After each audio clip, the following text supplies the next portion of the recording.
Aytamanki, yo'q, eng ko'p murojaat qilinadigan savollar bu bolalar masalasida, ishonsangiz agar, tarbiya masalasida. Eng ko'p qanaqa mavzuda ishlasak ham, hattoki qanaqa mavzuda treninglar o'tsak ham, baribir ham oxirida bola masalasi chiqib keladi. Chunki keyin bolalarni so'rashadi. Bu juda ham muhim, chunki shu bolani tarbiyalaganimizda ham biz uni tug'ma faktorlarini bilishimiz kerak baribir ham. Masalan, ba'zi vaqt aytamizki, "Voy, muncha sergapsan, kam gap bo'lgan" deymiz. Lekin u balki tug'ma ekstrovertdir. Tegi tug'ma ko'p gapirishga moyil.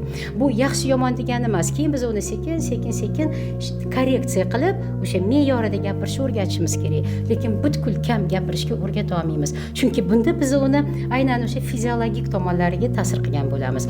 Shuning uchun juda ham ko'p bizga nevropatolog lecheniyadan keyin yoki nevropatolog bilan parallel ravishda keladigan mijozlar ko'p bo'lgan, aynan shu asab sistemasi bo'yicha. Ya'ni tug'ma faktori boshqacha, lekin bugungi hayotdagi ijtimoiy roli, yashaydigan muhiti, turmush o'rtog'i yoki ishi uni ozgina boshqacha bo'lishga taqozo qiladi. Shuning uchun har doim aytamanki, temperament tushunchasi boshqa narsa, xarakter tushunchasi boshqa narsa. Xarakterni biz shakllantiramiz, biz uni o'zgartirishimiz mumkin. Temperamentni biz faqat korreksiya qilishimiz mumkin. U bizning omonatimiz, biz u bilan tug'ilamiz, biz u bilan ketamiz.